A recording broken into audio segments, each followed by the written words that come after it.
जो योगी आदित्यनाथ है वो आज की तारीख में नरेंद्र मोदी के बाद देश के दूसरे भारतीय जनता पार्टी की तरफ से सबसे लोकप्रिय नेताओं में से एक है। आपने एक लाइन कही कि दल बदलुओं से लोग चिड़े हैं, बीजेपी का प्रयोग फेल हो गया।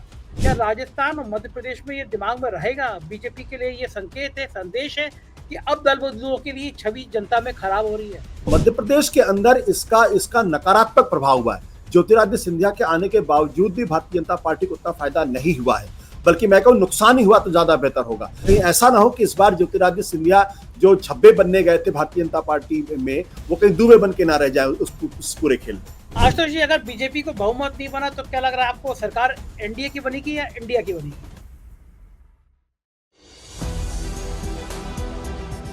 नमस्कार, मैं हूं संजय शर्मा। आप देख रहे हैं 4PM न्यूज नेटवर्क।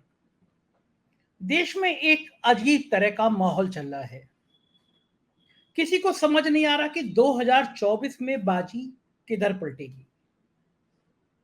सनातन पर एक नई बहस छिड़ गई है और फिर बहस इस बात पर हो रही है कि सनातन की ये बहस भारतीय जनता पार्टी को फायदा पहुंचाएगी या फिर नुकसान पहुंचाएगी। मध्य प्रदेश, राजस्थान, छत्तीसगढ़ के चुनाव बड़े महत्वपूर्ण हैं,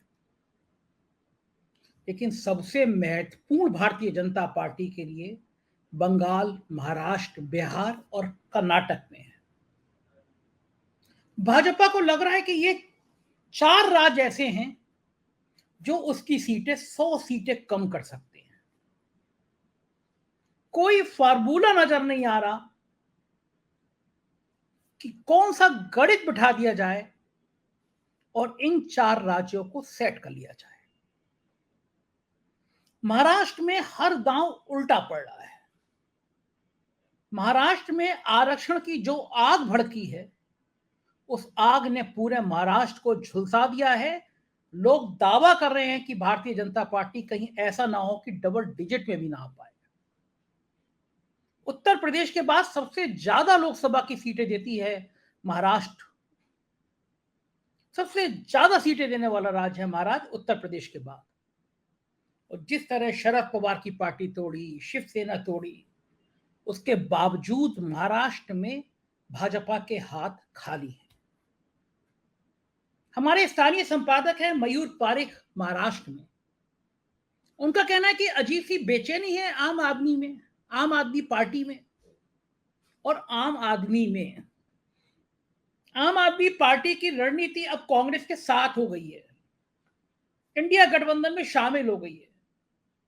और वैचारिक दृष्टि से एक आम आदमी जो है, उसके मन में बेचैनी यह है कि जो भारतीय जनता पार्टी बात करती थी चक्की पीसिंग, प्रधानमंत्री जी ने छाती ठोक कर कहा था कि मोदी की गारंटी है कि हर भ्रष्टाचारी जेल में होगा, और कहने के 72 घंटे के अंदर जिस पे वो हजारों करोड़ का भ्रष्टाचार का आरोप लगा रहे थे, उन अजीत पवार को डिप्टी सीएम बना दिया और सुना है ईडी ने उनकी फाइल क्लियर कर दी। कर्नाटक में भारतीय जनता पार्टी इस दयनीय हालत में आ गई है कि उसे जेडीएस के सामने घुटने टेकने पड़े। 5-6 सीटें देने को राजी हो गई, वो सीटें बीजेपी की जीती हुई सीटें। यानी भारतीय जनता पार्टी का जो ग्राफ था, उसमें 6 सीटें तो आप अभी से माइनस कर लीजिए जो जेडीएस को देने जा रही है। क्योंकि मैं माइनस इसलिए कर रहा हूं, जेडीएस के मान लीजिए 6 या 7 या 5 या 4 एमपी आते हैं, तो जेडीएस किधर जाएगा यह अभी कहना मुश्किल है। लेकिन अगर जेडीएस के संग शामिल होकर सरकार बनती भी है तो वो एनडीए की सरकार होगी। बीजेपी के अपने कोटे में 4, 5, 6, 7 जो भी सीटें जेडीएस को जाएंगी, वो भाजपा के अपने कोटे से कम होंगी। बंगाल में ममता बनर्जी ने भारतीय जनता पार्टी को तहस नहस कर दिया है, जिसे कहते हैं ना, तंबू उखाड़ दिया है। ममता बनर्जी ने एक तरफ से झाड़ू लगा दी है। बंगाल में भारतीय जनता पार्टी 4-5 सीटों पर संघर्ष कर रही है। कोई बड़ी बात नहीं हुई तो भाजपा वहां पे 3-4 सीटों पे सिमट सकती है। बिहार में लालू यादव के यहां सीबीआई, इनकम टैक्स, एड, सारे प्रयोग हो गए। इनकम टैक्स, ईडी, सीबीआई सब प्रयोग हो गए। लेकिन तेजस्वी और नीतीश की जोड़ी बिहार में हिट जारी है। लालू यादव जिस तेवर में दोबारा अवतरित हुए हैं, उसने लालू की पार्टी में जान फूंक दी है। अब क्या करें? महाराष्ट्र, बंगाल, बिहार, कर्नाटक, अगर ये 100 सीटों का डेंट करेंगे तो पूरी कहां से होगी? इस गणित को समझने के लिए, देश के इन हालातों को समझने के लिए आज मैं आपको देश के एक बेहतरीन पत्रकार से मिलवाने जा रहा हूं। एक बहुत बड़े-बड़े चैनलों में वो संपादक रहे, किताबें लिखी, राजनीति के में भी अपने हाथ आजमाए और बहुत बढ़िया चैनल सत्य हिंदी चलाते हैं। कई बार मैं उनके शो में भी गया हूं, बहुत अच्छा चैनल है, बड़े विद्वान लोग उसमें शामिल हैं। ऐसे आशुतोष जी को मैंने अनुरोध किया कि आप हमारे साथ आइए, हमारे शो में आइए। हम कुछ चंद सवाल करके आपसे जानने की कोशिश करेंगे, क्योंकि आशुतोष जी बहुत अनुभवी पत्रकार हैं। एक पूरा दशक उनका बीता है पत्रकारिता करते हुए, राजनीति को समझते हुए। तो मैं सीधा आपको आशुतोष जी के पास ले चल रहा हूं। आशुतोष जी से देश की राजनीति की सारी बातें समझेंगे। अनुरोध है कि पूरा इंटरव्यू सुनिएगा, आपको बहुत सारे नए तथ्य मिलेंगे। चलिए हम चलते हैं आशुतोष जी के पास। स्वागत है आशुतोष सर, आप मेरे फेवरेट जर्नलिस्ट रहे हैं, आपको देख के मैंने बहुत सीखा है। तो आपसे सवाल क्या क्या करूँ ये समझ नहीं पाता, सोच नहीं पाता, तब भी स्वागत है, आप मेरे शो में आए। सबसे पहले समझना चाहूंगा आशुतोष जी, एक लड़ाई शुरू हुई है सनातन की। कुछ लोगों का मानना है कि इस लड़ाई के बढ़ने से बीजेपी को नुकसान होगा, कुछ लोगों को मानना है कि बीजेपी की घर बैठे लॉटरी लग गई। आपका इस लड़ाई पे क्या मानना है? मुझे नहीं लगता कि सनातन की वजह से भारतीय जनता पार्टी को किसी तरीके का फायदा होगा, क्योंकि आपने देखा होगा कि भारतीय जनता पार्टी चुनाव के ठीक पहले हिंदुत्व को एक बड़ा मुद्दा बनाने की कोशिश करती है। सनातन भी उसका एक हिस्सा है। जिस तरीके से बेंगलोर में आपने देखा, कर्नाटक में देखा, वहां बजरंगबली को आखिरी समय तक एक बड़ा मुद्दा बनाने की कोशिश की। खुद प्रधानमंत्री नरेंद्र मोदी ने अपनी रैलियों के अंदर जय बजरंगबली के नारे लगाए, लेकिन नतीजा वही ढाक के 3 पात हो गए वहां पे। तो एक चीज है कि हिंदुत्व एक बहुत मजबूत विचारधारा है भारतीय जनता पार्टी की, लेकिन उसकी भी एक शेल्फ लाइफ है, उसकी एक सीमा है। आप उसको बार बार नहीं खड़ा कर सकते हैं। और 10 साल जब किसी सरकार के हो जाते हैं तो लोगों के दिमाग में एक सवाल होता है कि जो वायदे किए गए थे, क्या वो वायदे पूरे हो रहे हैं, क्या उपलब्धियां पूरी हो रही है। आज की तारीख में जो सबसे बड़ा मुद्दा है वो महंगाई का मुद्दा है, बेरोजगारी का मुद्दा है, लोगों की आय कम हो रही है, और वो सवाल बड़े बनते जा रहे धीरे धीरे। जहां तक सनातन का है, तो सनातन के बारे में जैसा मैंने कहा कि कोई बहुत ज्यादा फायदा नहीं होगा। हाँ, इसका नुकसान कुछ इलाकों में हो सकता है। कुछ इलाकों का मतलब ये कि जब आप सनातन की बात करते हैं तो दक्षिण भारत के अंतर्गत जहां पे हिंदुत्व या जो ब्राह्मणवाद है उसको बहुत ज्यादा तरजीह नहीं दी जाती, क्योंकि वहां पर ब्राह्मणवाद के खिलाफ एक लंबा आंदोलन आजादी के पहले से चलता रहा है, जिसमें दलितों को न्याय दिलाने की बात है, पिछड़ों को न्याय दिलाने की बात है, वंचितों को न्याय दिलाने की बात है। तो दक्षिण भारत में भारतीय जनता पार्टी को उसका नुकसान हो सकता है। तमिलनाडु के अगर दयानिधि मारन ने अगर ये अगर विवाद शुरू किया है तो वो बहुत चतुर राजनेता हैं, और आपने देखा हुआ है कि स्टालिन ने भी एक तरीके से उनकी संस्तुति की है। तो उस लिहाज से दक्षिण भारत में नुकसान हो सकता है। उत्तर भारत में भी कुछ एक जगह पे जहां पे दलित चेतना बहुत जागृत है, जहां पे अंबेडकरवादी आंदोलन बहुत मजबूत है, वहां भी नुकसान हो सकता है। आशुतोष जी, घोसी का चुनाव हुआ, अप्रत्याशित तरीके से पूरी ताकत लगाई थी उत्तर प्रदेश में, सत्ताधारी दल ने लगाई थी। खुद सीएम गए थे, दोनों डिप्टी सीएम थे, नए मिनिस्टर थे, लेकिन वहां पे अप्रत्याशित रूप से दलितों का और क्षत्रियों का भी रुझान सपा की तरफ हुआ। तो क्या इंडिया गठबंधन का ये पहला बड़ा चुनाव था? क्या माना जाए कि ये जो दलित जातियां हैं उत्तर प्रदेश के, मैं खास तौर से जिक्र करूंगा, मायावती का वजूद क्या कम होगा, और कम होगा तो दलित वोट भाजपा में जाता हुआ नजर आएगा या इंडिया गठबंधन? देखिए, मायावती का वजूद बहुत ही रहस्यमय तरीके से लगातार कम होता जा रहा है। ऐसा नहीं कि मायावती की राजनीति उत्तर प्रदेश के अंदर कमजोर थी, लेकिन पिछले 2 चुनाव में, विधानसभा के चुनाव में, लोकसभा के चुनाव में, ये देखने, और खासतौर विधानसभा के चुनाव में देखने में आया कि वो बिल्कुल इंटरेस्ट ही नहीं ले रही। और क्यों नहीं इंटरेस्ट ले रही है, ये बात बिल्कुल समझ के परे है। क्या उन पर किसी तरीके का दबाव है, कहीं कोई एजेंसी उनके पीछे काम कर रही है, या फिर वो किसी सरकार के साथ मिलकर कुछ दूसरी तरीके की राजनीति कर रही है? अब उनका वोट बेस उत्तर प्रदेश के अंदर, जो पिछले 20 सालों में हमेशा समाजवादी पार्टी से या तो 2-1% ज्यादा ही रहता था, कम नहीं रहता था, भले ही उनकी सीटें कम आ जाए। वैसी स्थिति में पिछले विधानसभा के चुनाव में अगर आप लोगों ने देखा होगा, आप तो उत्तर प्रदेश में ही हैं और लगातार आप रिपोर्टिंग कर रहे थे उस वक्त, कि मायावती का वोट परसेंटेज बहुत ही आकस्मिक तरीके से तकरीबन 8 से 10% की कमी उसमें आई है। तो ये जो कमी आई है ये बिल्कुल समझ के परे है, और वो इसलिए क्योंकि मायावती का एक्टिव दिखाई नहीं पड़ रही। और इसका सीधा फायदा अगर आप देखें तो कहीं ना कहीं इसका फायदा जो समाजवादी पार्टी है उसको मिला है, क्योंकि समाजवादी पार्टी का वोट परसेंटेज कभी भी 22-23% के ऊपर नहीं रहा। वो अगर 32-33% पड़ गया, 10% की अगर उसमें उछाल आती है, तो इसका मतलब ये कि एक बहुत बड़ा चंक जो मायावती से टूटकर समाजवादी पार्टी की तरफ गया है। जहां तक घोसी का प्रश्न है, घोसी में देखिए 2-3 चीजों का हमें ध्यान रखना चाहिए। एक, जो भारतीय जनता पार्टी की दल बदल की राजनीति है, एक तरीके से उसको लोगों ने पूरी तरीके से रिजेक्ट कर दिया है। दारा सिंह चौहान के खिलाफ जबरदस्त तरीके से एंटी इनकम्बेंसी थी, लोग एक तरीके से कहने लगे ये कौन सी राजनीति, का आप कभी इस पार्टी में रहते कभी उस पार्टी में रहते, तो इसको लोगों ने पूरी तरीके से रिजेक्ट कर दिया। वो बहुत अलोकप्रिय थे।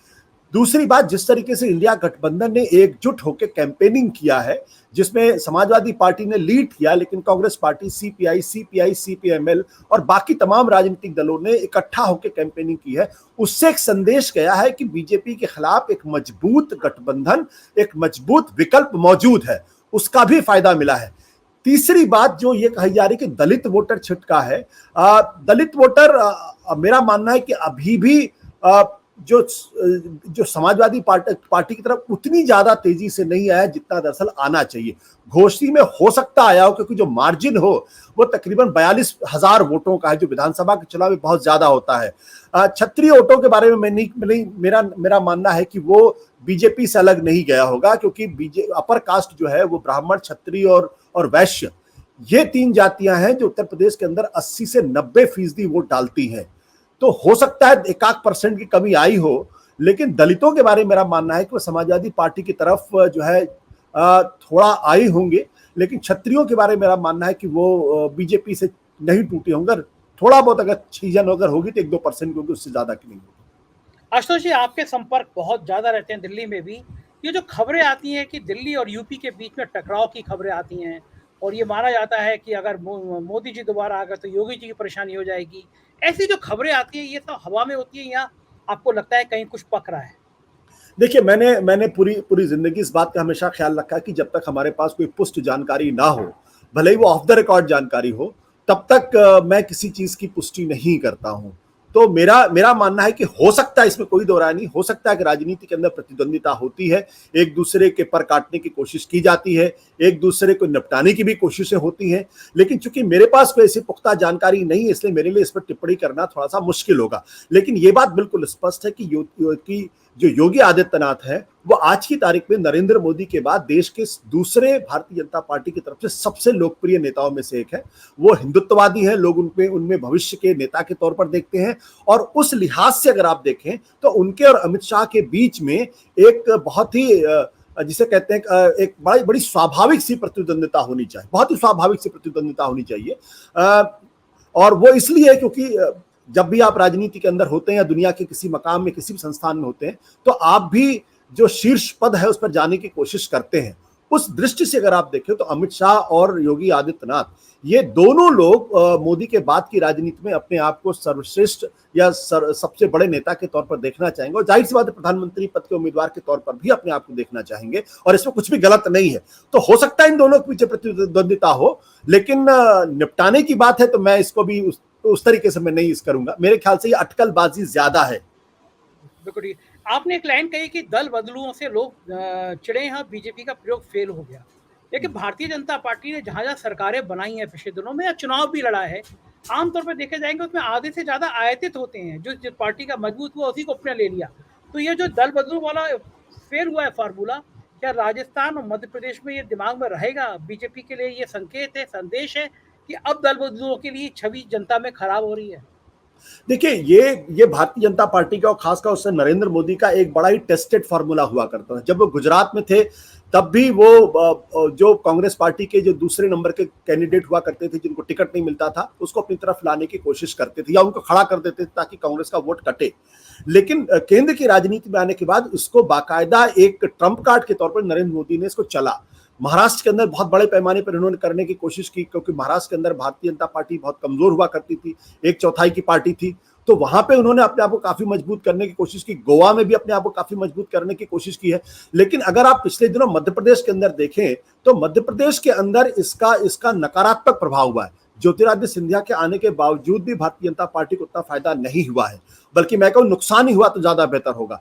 क्योंकि उनके साथ जितने कैंडिडेट्स आए थे, जब बाहर से कोई नया आदमी आता है तो एक तो बड़ी स्वाभाविक सी लड़ाई उसके अंदर होती है, क्योंकि जब वो पार्टी से बाहर होता है तो भारतीय जनता पार्टी के कार्यकर्ता उसके खिलाफ लड़ाई लड़ते हैं और लगातार उनको हराने की कोशिश करते हैं। अचानक वो आदमी पार्टी के अंदर आ जाता है तो उस क्षेत्र के आदमी के लिए उसको स्वीकार करना बड़ा मुश्किल काम हो जाता है, जिसकी वजह से असंतोष फैलता है।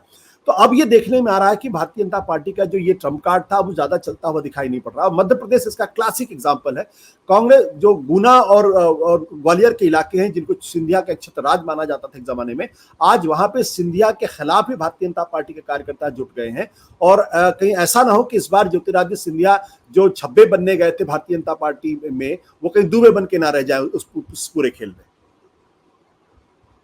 आशुतोष जी, कुछ ऐसी बातें राजस्थान से भी सामने आ रही हैं। वसुंधरा राजे की नाराजगी की बात आती है, उनको सिलेक्शन कमेटी में नहीं रखा गया, तो कहीं राजस्थान में भी वसुंधरा राजे की उपेक्षा बीजेपी को भारी तो नहीं पड़ जाएगी?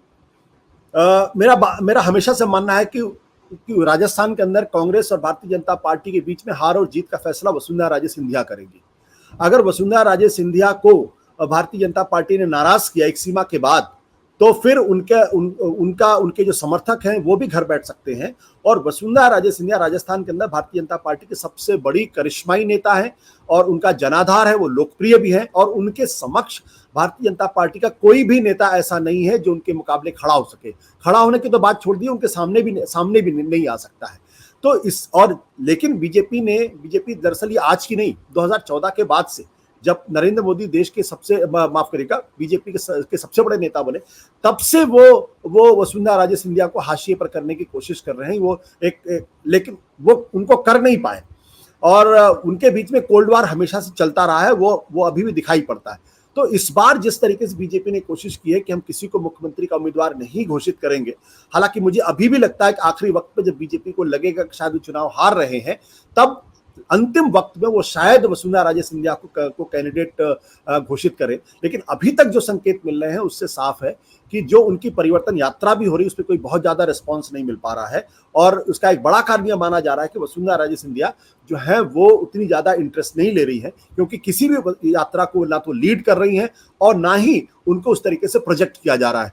तो राजस्थान की लड़ाई धीरे धीरे कांग्रेस और बीजेपी के बीच में एक बराबर की लड़ाई में कन्वर्ट होती चली जा रही है। और अगर वसुंधरा को इनकार किया, अगर नकारा, तो फिर बीजेपी के लिए बहुत मुश्किल हो जाएगी। आशुतोष जी, ऐसी हाल एक मध्य प्रदेश में और फायर ब्रांड नेता है, नाराज बैठी है उमा भारती। उन्होंने तो बाकायदा मीडिया से बात करते हुए कह दिया कि मैं किसी फंक्शन में नहीं जाऊंगी, किसी रैली में नहीं जाऊंगी। तो क्या लोध जाति जो है मध्य प्रदेश की, उस पर उमा भारती का प्रभाव रहता है? उमा भारती की जो तेवर है ये मध्य प्रदेश में बीजेपी को नुकसान पहुंचा सकते हैं? देखिए, उमा भारती बहुत ही टेम्परामेंटल लीडर हैं। आप लोगों को याद होगा कि वो लाल कृष्ण आडवाणी के जमाने में बहुत ही फायरब्रांड नेता हुआ करती थी और उनके नेतृत्व में मध्य प्रदेश के अंदर दिग्विजय सिंह को बहुत ही करारी हार का सामना करना पड़ा था। लेकिन वो मुख्यमंत्री के तौर पर ज्यादा नहीं चल पाई और अंततः उनको पार्टी छोड़नी पड़ी और अपनी एक पार्टी बनाई। पार्टी बनाने के बाद उन्होंने अपना दल बनाया और जब दल बनाया तो उसका कोई बहुत ज्यादा इम्पैक्ट मध्य प्रदेश की राजनीति में नहीं हुआ है। लेकिन इसमें कोई दो राय नहीं कि उमा भारती अभी भी जो है वो बीजेपी को नुकसान पहुंचाने की स्थिति में रखती, खासतौर पर वैसी स्थिति में जब वो पार्टी के अंदर है और पार्टी उनको लगातार इग्नोर करती हुई चलती है। और ऐसे वक्त में जबकि मध्य प्रदेश में इस वक्त बीजेपी के खिलाफ जबरदस्त एंटी इनकम्बेंसी है और सरकार बचाना उनको मुश्किल हो सकता है, तो एक प्रतिशत वोट या एक वोट उनके लिए इंपॉर्टेंट होगा। उस स्थिति में उमा भारती को नाराज करना, सुमित्रा महाजन को नाराज करना, कुछ पुराने नेता जैसे रघुनंदन शर्मा है उन लोगों को नाराज करना, ये बीजेपी के लिए भारी पड़ सकता है। और एक और कारण हो सकता है वो ये कि ज्योतिरादित्य सिंधिया के लाने का जितना फायदा वो चाहते थे उसकी वजह से उल्टे नुकसान होता हुआ दिखाई पड़ रहा। तो वैसे में बीजेपी के हित में होगा कि उमा भारती को मना ले और उनका एक तरीके से अगर इस्तेमाल चुनाव में करे तो फायदा होगा। अगर उनकी नाराजगी से बीजेपी को फायदा तो बिल्कुल नहीं होगा, नुकसान ज्यादा होगा। आशुतोष जी, कुछ ऐसे प्रयोग उन्होंने महाराष्ट्र में भी किए। महाराष्ट्र में राजनीति हर हफ्ते में एक बार नया स्विंग लेती नजर आती है, कभी इधर कभी उधर। आपको क्या लग रहा है महाराष्ट्र में जो प्रयोग किया है बीजेपी ने, ये बीजेपी को फायदा पहुंचाएगा या नुकसान? महाराष्ट्र के अंदर मुझे लगता है कि भारतीय जनता पार्टी अभी भी कमजोर स्थिति में है और कमजोर स्थिति दो कारणों से। एक तो ये कि जो ओरिजिनल पार्टी थी जैसे शिवसेना, तो उन लोगों को कहीं ना कहीं उद्धव ठाकरे के साथ अभी भी सहानुभूति है, और एकनाथ शिंदे को मुख्यमंत्री के तौर पर जिस तरीके से अपने आप को प्रेजेंट करना चाहिए था उस तरीके से प्रेजेंट करने में पूरी तरीके से नाकाम रहे हैं और उनकी कोई इमेज नहीं बन पाई है। तो एक तो नुकसान वहां पे होगा और सहानुभूति मिलेगी। दूसरे, शरद पवार की पार्टी भी तोड़ी है। शरद पवार के प्रति उतनी ज्यादा सहानुभूति तो नहीं है, लेकिन फिर भी वो बड़े कद्दावर नेता है। लेकिन जिस एक चीज का सबसे ज्यादा नुकसान भारतीय जनता पार्टी को हुआ, जो भारतीय जनता पार्टी ने पिछले दिनों ब्लंडर किया है, वह मराठा आंदोलन। मराठा आंदोलन में जो मराठाओं को ओबीसी के तहत या उनको अलग से कोटा देने के लिए जो आंदोलन चल रहा था, उसमें जिस तरीके से इन्होंने लाठीचार्ज करवाया और लाठीचार्ज में की वजह से जो लोगों के अंदर नाराजगी फैली है, और उसके बाद आनंद फानन में माफी मांगनी पड़ी, और माफी मांगने के साथ साथ ये कहना पड़ा कि मराठों में जो अपने आप को कुनबी का सर्टिफिकेट दे देंगे उनको हम ओबीसी के तहत आरक्षण देंगे। अब इससे क्या हुआ कि जो जो जो आंदोलन चल रहा था, मराठों का आंदोलन था, उन्होंने कहा कि नहीं, ये हमको मंजूर बिल्कुल नहीं है, क्योंकि आप जो है हमको अलग से कोटा दीजिए और पूरे महाराष्ट्र के अंदर कोटा दीजिए, 8 जिलों की बात हमसे मत करिए। ओबीसी अलग से नाराज हो गए हैं। उनका कहना है कि आप मराठों का आरक्षण देना है दीजिए, लेकिन आप मेरे हिस्से का आरक्षण उनको मत दीजिए। अगर आप मेरे हिस्से का देंगे इसका मतलब मेरी ही रोटी को आप कम करेंगे। दूसरा, जो कुनबी जाति है, उनका भी कहना है कि आप मराठों को कुनबी जाति में क्यों कन्वर्ट कर रहे हैं। तो कुनबी नाराज दिखाई पड़ रहे हैं, वो प्रदर्शन कर रहे हैं। ओबीसी नाराज है, वो प्रदर्शन कर रहे हैं, और जो ओरिजिनल मराठा आंदोलन था वो नाराज कर रहे हैं। तो और हमको नहीं भूलना चाहिए कि मराठा महाराष्ट्र के अंदर 31% उनकी आबादी है और 19% के आसपास जो ओबीसी है उनको आरक्षण मिला हुआ है। तो ये अपने आप में कुल मिलाकर तकरीबन 50% वोट शेयर होता है। अगर इसको उन्होंने समय रहते नहीं कंट्रोल किया तो बीजेपी को 2024 के लोकसभा के चुनाव में बहुत जबरदस्त नुकसान हो सकता है। वो भले ही शिवसेना उन्होंने तोड़ ली हो, भले ही उन्होंने एनसीपी तोड़ ली हो, लेकिन ये मराठा आंदोलन, ओबीसी की नाराजगी और कुनबी समुदाय की नाराजगी, ये बहुत भारी पड़ने वाली है। आशुतोष जी, कर्नाटक में भी हालात ऐसी बने और बीजेपी को जेडीएस की शरण में जाना पड़ा। गठबंधन करने की बात सामने आ रही है, जेडीएस के साथ गठबंधन होगा। तो क्या कर्नाटक में भी भारतीय जनता पार्टी, जहाँ पे इतनी बड़ी संख्या में सीटें आई थी पार्लियामेंट में, वहां भी अपनी कमजोर स्थिति देख रही है पार्लियामेंट के चुनाव में? देखिए, कोई भी राजनीतिक पार्टी जो है वो अपनी जीती हुई सीटें तो किसी को नहीं देता है। अब क्योंकि पिछली बार अगर आपको ध्यान होगा 28 में से 26 सीटें बीजेपी को मिली थी और उसमें से 25+1 को उन्होंने सपोर्ट किया था। तो एक तरीके से माने कि 26 सीटें बीजेपी के खाते में गई थी, जो कि अनप्रेसिडेंटेड था। और उस बार जनता दल सेकुलर जो है वो कांग्रेस के साथ मिलकर चुनाव उसने लड़ा था। विधानसभा के चुनाव में नतीजे पूरी तरीके से उलट गए। लगभग 2/3 बहुमत कांग्रेस को मिला है, और कांग्रेस को जो सबसे ज्यादा फायदा हुआ है वो जो दक्षिण कर्नाटक का इलाका है, जहां पे जनता दल सेकुलर और वोकलिगा जाति बहुत मजबूत है। मांड्या और मैसूर के इलाके वहां बहुत ज्यादा मजबूत हुआ करती थी। तो वहां जनता दल सेकुलर का एक तरीके से सफाया हो गया है। तो जनता दल सेकुलर का सफाया हो जाना और भारतीय जनता पार्टी को उसके साथ गठबंधन करना, यह दर्शाता है कि भारतीय जनता पार्टी को कहीं ना कहीं अपनी कमजोरी का एहसास है। क्योंकि पिछली बार अगर आप 26 सीटें, अगर आप 26 सीटें अगर आप जीती थी और जनता दल सेकुलर ऑलरेडी 5 सीटों की मांग कर रहा है, तो 5 जीती हुई सीटें जो है वो बीजेपी को गंवानी पड़ेंगी। अगर आप 5 जीती हुई सीटों को अगर आप गंवा रहे हैं तो इसका मतलब यह है कि आपको अपनी कमजोरी का एहसास है और आपको अपने अंदर विश्वास नहीं है कि बिना जनता दल सेकुलर के वो पुराने परफॉर्मेंस को रिपीट कर सकती है या कांग्रेस को मात दे सकती है। इसलिए मुझे लगता है कि बीजेपी के लिए कोई बहुत अच्छी स्थिति आज की तारीख में कर्नाटक में नहीं है। लेकिन कर्नाटक के साथ एक बहुत ही अद्भुत स्थिति है कि कर्नाटक में 2004 के बाद से भारतीय जनता पार्टी लगातार लोकसभा के चुनाव में वो कांग्रेस से बेहतर परफॉर्म करती रही है। 18-19 से जीतती रही है। पिछले बार 26 सीटें उसने जीती हैं। लेकिन इसका जो दूसरा पहलू यह है कि अगर मान लीजिए कांग्रेस पार्टी वहां बीजेपी से 10 सीटें भी छीन लेती है तो फिर राष्ट्रीय स्तर पर बीजेपी की सीटें, बहुमत का आंकड़ा पाने में दिक्कत पैदा हो जाएगी। हालांकि मेरा मानना है कि 10 से ज्यादा सीटें बीजेपी लूज कर सकती है। लेकिन ये जो स्थिति बन रही है उस स्थिति में बीजेपी के लिए पुराना परफॉर्मेंस करना बहुत मुश्किल हो पाएगा और वो काफी सीटें वहां लूज कर सकती है जनता दल सेकुलर के साथ जाने के बावजूद भी। आशुतोष जी, कर्नाटक, महाराष्ट्र, बंगाल, बिहार, अगर इन 4 राज्यों का आकलन करें और मौजूदा दौर में करें, अभी कोई नई चीज सामने नहीं आई है, तो भारतीय जनता पार्टी को क्या लग रहा है? आपको चारों राज्यों में जो स्थिति है इनको मिला के कितना नुकसान हो जाएगा? आपने महाराष्ट्र, कर्नाटक, बंगाल और बिहार देखिए, ये वो 4 राज्य हैं जो दरअसल 2000 2024 के चुनाव को तय करेंगे, क्योंकि महाराष्ट्र के अंदर बीजेपी की स्थिति कमजोर हुई है, इसमें कोई दो राय नहीं है। कर्नाटक के अंदर बुरी तरीके से हारे हैं, और बंगाल में जिस तरीके से ममता बनर्जी ने वहां भारतीय जनता पार्टी को निपटाने का खेल कर रखा है, और साम दाम दंड भेद सब कुछ वो अख्तियार कर रही हैं, तो मुझे तो नहीं लगता है कि वो वहां पे अपनी सीटें रिटेन भी कर पाएंगी, बल्कि उसमें घटती हुई ज्यादा दिखाई पड़ रही। और बिहार के अंदर जो राजनीतिक गठजोड़ नया बना है जनता दल यूनाइटेड और आरजेडी के साथ, और साथ ही साथ कांग्रेस, सीपीआई, सीपीआईएमएल, बाकी तमाम राजनीतिक दलों के साथ मिलकर, तो वैसी स्थिति में भारतीय जनता पार्टी अपने पैरों पर खड़ी हो पाएगी। और पिछड़ा जो उसका परफॉर्मेंस था, जहां जब उसने जनता दल यूनाइटेड के साथ चुनाव लड़ा था और रामविलास पासवान की पार्टी के साथ, तब उनको 40 में से 39 सीटें मिली थी, खुद बीजेपी को 17 सीटें मिली थी, 16 सीटें जो है वो जनता दल यूनाइटेड को मिली थी, 6 सीटें रामविलास पासवान की पार्टी को मिली थी। तो 17 सीटें अपने बल पर अकेले बीजेपी जीत पाएगी, मुझे इसमें संदेह लगता है। तो ये वो 4 राज्य हैं जो कहीं ना कहीं बीजेपी की किस्मत को तय करेंगे, और बीजेपी के लिए अगर इन 4 राज्यों में अगर उनकी स्थिति कमजोर हुई तो फिर बहुमत का आंकड़ा मिलता हुआ मुझे दिखाई नहीं पड़ता। आशुतोष जी, अगर बीजेपी को बहुमत नहीं बना तो क्या लग रहा है आपको, सरकार एनडीए की बनेगी या इंडिया की बनेगी?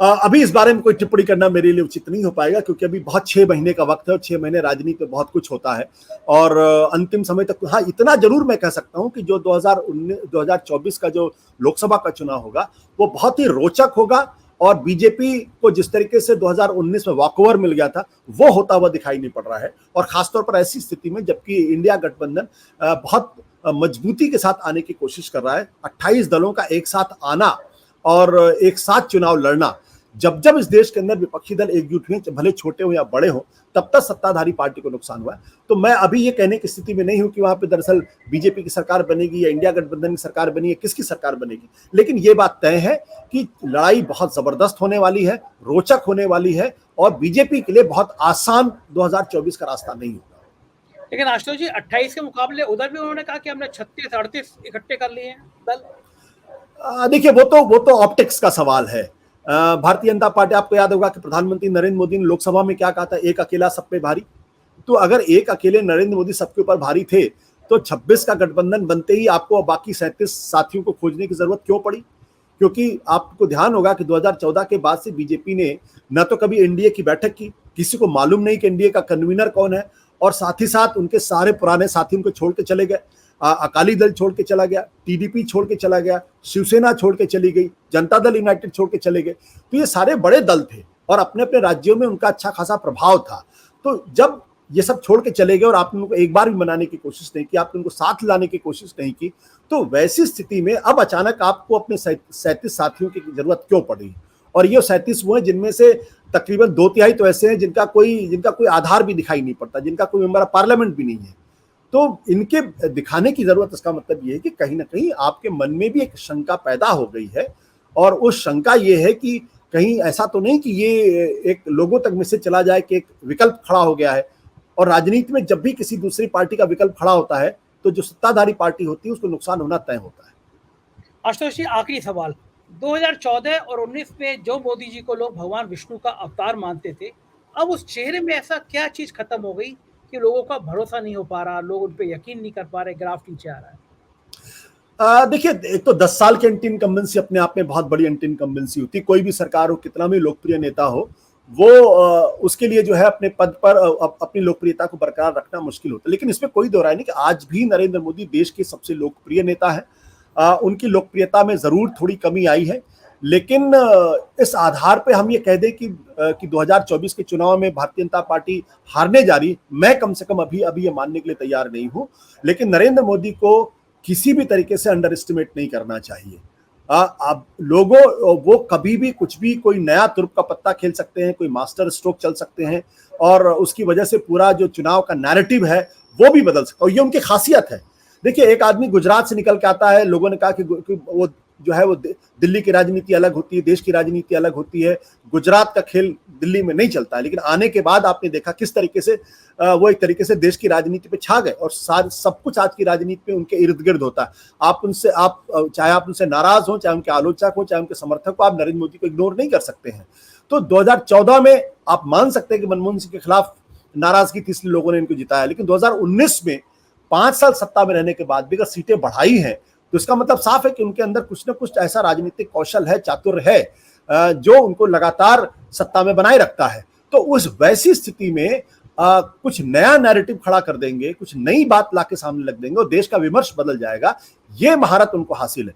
इसलिए नरेंद्र मोदी को बिल्कुल अंडर एस्टिमेट नहीं करना चाहिए और अभी किसी तरीके का प्रेडिक्शन कम से कम मैं करने की स्थिति में नहीं। हाँ, फिर मैं इस बात को दोहराता हूं कि नरेंद्र मोदी सबसे लोकप्रिय नेता है और साथ ही साथ 2024 का चुनाव बहुत ही रोचक, दिलचस्प होने वाला और बीजेपी के लिए आसान नहीं होगा। शुक्रिया बहुत बहुत आशुतोष जी, आपने हमें समय दिया, थैंक यू। तो सुना आपने, मुझे नहीं लगता कि इससे अच्छा विश्लेषण कहीं मिल सकता है। आशुतोष जी ने भी माना कि भाजपा की सरकार बनने में परेशानी नजर आ रही है। कुछ साल पहले तक जो कहते थे कि भाजपा नहीं तो कौन, मोदी नहीं तो कौन, अब उस पोस्टर पे कुछ सवाल उठने लगे, उस चेहरे पे कुछ सवाल उठने लगे। तो जाहिर है कुछ महीनों बाद पिटारा खुलेगा और हम भी देखेंगे कि देश का भविष्य अब किसके हाथों में। कैसा लगा ये इंटरव्यू आपको? मैं आपकी राय का इंतजार करूंगा। हमारे राज्यों के चैनल हैं 4 PM यूपी, बिहार, गुजरात, महाराष्ट्र, कर्नाटक, उन्हें भी सब्सक्राइब करिएगा। रोज 7:30 बजे 4 PM का न्यूज बुलेटिन देखना ना भूलिए। शुक्रिया, थैंक यू।